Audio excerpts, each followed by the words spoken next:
Hello owners countries అయితే మనం జగత్ కంట్రీస్ లెక్క ఉంటాం కదా. యాక్చువల్గా ఏంటంటే 3 ఇయర్స్ అవుతుంది ఇంట్లోకి వచ్చి కొంచెం కర్టన్స్ పెట్టుకోవడానికి, డోర్ కర్టన్స్ పెట్టుకోవడానికి కొంచెం అవి రాడ్లు పెట్టియండి అంటే మీరే పెట్టుకోండి అంటారు. మనం ఉండి వెళ్ళిపోయేటోళ్ళం మనకెందుకు చెప్పండి, ఇక్కడే వదిలేసి వెళ్ళిపోవాలి, మనం తీసుకుంటాం మళ్ళీ. ఇదైతే పని కాదనేసి ఇంక ఇక్కడ మనకు మాప్కర్రలు ఉంటాయి కదా, మాప్కర్రలు తిరిగిపోయిన తర్వాత దానికి పెట్టేసిన అనమాట.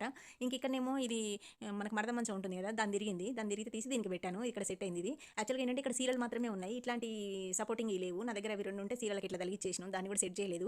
ఇంకా రెండు సీరియల్ కడితే అది కరెక్ట్ సెట్ అవుతుండే కానీ ఎందుకులే అన్నట్టుగా అట్లా పెట్టాల్సి వచ్చింది.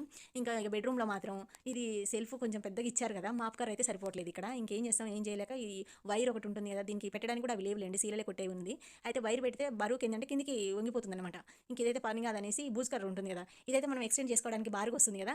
సో ఇది డిస్మాండిల్ చేసేసి బూజ్ కర్ర పెట్టేసిన, అదైతే కరెక్ట్ సరిపోయింది. అక్కడికి ఇక్కడికి మనకు బూజ్ కర్ర అవసరం ఉన్నప్పుడు మళ్ళీ తీసి మళ్ళీ బిగించేసుకొని బూజ్ దులిపేసుకున్న తర్వాత మళ్ళీ తీసి మళ్ళీ ఇక్కడ పెట్టేసుకోవడమే. సో ఇక్కడ కూడా సేమ్ అంతే, అన్ని విండోస్కి అన్నిటికీ ఇంకింతే. నేనైతే మాప్కర్రగా యూజ్ చేసిన. మా హస్బెండ్ కూడా పెట్టిస్తాను అన్నాడు, ఓనర్ పెట్టకపోయినా నేను పెట్టిస్తాను లే అన్నాడు. కానీ 1 మంత్ అయింది, 2 మంత్స్ అవుతుంది, 3 మంత్స్ అవుతుంది. ఇంకెన్ని రోజులని వెయిట్ చేస్తాను, నేనేం కటన్స్ తెచ్చిన, ఇంకా నా ప్రాణం ఆగట్లేదు కదా. ఇంకేదో ఒకటి నేను ట్రైల్ చేసిన. ఫైనల్గా అయితే మరి అంత గలీజ్గా ఏం లేదులేండి, బాగానే ఉంది. ఏదో మనం రాడ్స్కి పెయింట్ వేసి పెట్టేసినట్టు. సో ఫైనల్గా అక్కడో కలర్ అక్కడో కలరు, బెడ్రూమ్లో మాత్రం మ్యాచింగ్ పెట్టిన అంతే. సో ఇదన్నమాట, నచ్చితే లైక్ చేయండి ప్లీజ్.